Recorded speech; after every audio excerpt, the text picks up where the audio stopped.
जो हमारे आपस में आदिवासी भाइयों को, मातो माझी भाई को आपस में लड़ा भिड़ा करके वो अपना राजनीतिक रोटी को सीखना चाह रहा है, उसको पहचानिए। और अगर आप समय रहते नहीं पहचानता उसको, तो याद रखिए एक एक दाना, एक एक पाई के लिए झारखंड का ये जनता त्राहिमाम करेगा। इसीलिए समय रहते उसको पहचानिए। ने लगातार लड़ाई लड़ी, जान की अपनी कुर्बानी दी, तब जाकर झारखंड मिला। और उस झारखंड को बर्बाद कौन करना चाह रहा है, उस चेहरा को पहचानिए। सभी क्रांतिकारी साथियों को जोहार। साथियों, हम लोगों ने बीते दिनों देखा कि झारखंड में किस तरह से महतो मांझी का झगड़ा बहुत तेज रफ्तार में चला।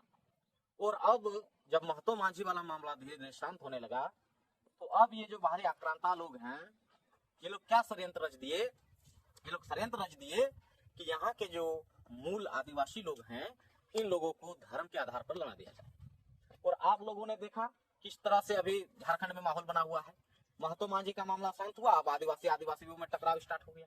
तो अब भी हमारे झारखंड के बुद्धिजीवी लोगों को समझना चाहिए कि यदि हम आपस में ही लड़के मर जाएंगे, तो झारखंड की संपत्ति या हमारी संस्कृति, जो हमारी सभ्यता है, हम ही नहीं रहेंगे तो हमारी संस्कृति सभ्यता कहाँ से रहेगा भाई? आदमी पर ना संस्कृति सभ्यता है, आदमी ही नहीं रहेगा तो ये सब चीज का क्या होगा?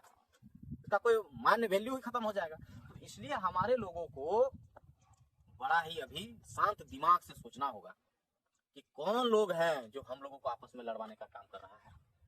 अगर अभी नहीं समझे तो बस झारखंड का जो स्थिति आप देख रहे हैं, इससे भी बदतर हो जाएगा। इसलिए हमारे युवाओं से हम लोग लगातार आग्रह कर रहे हैं कि इस तरह के डिबेट में ना उलझें। हमने पहले एक चीज को बोला था, आप लोगों ने देखा होगा कि झारखंड में कई लोग माइग्रेट होकर के बाहर से आए। जब हम इस बात को बोल रहे थे तो कुछ चुनिंदे जो अपने आपको नेता बोलते हैं, हमारा विरोध किया, विरोध में बयानबाजी भी दिया वो लोग।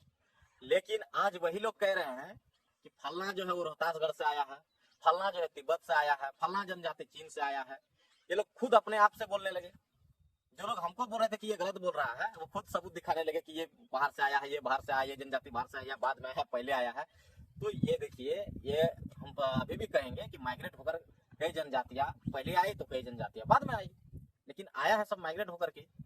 इसीलिए ये झगड़ा नहीं करना है हम लोगों को। हम लोगों को अभी इतिहास को ज्यादा नहीं छेड़ना है, हम लोगों को वर्तमान स्थिति को कैसे मजबूत करना है। तो झारखंड जिस उद्देश्य हमारे महापुरुषों ने, पुरखों ने लड़के लिया, उसका जो उद्देश्य था कि यहाँ के भविष्य के लेकर के, कि यहाँ हमारे लोगों को रोजगार मुहैया हो, इनकी आर्थिक स्थिति मजबूत हो, शिक्षा के मामले में आगे बढ़े, इनकी स्वास्थ्य मामला सुधार हो।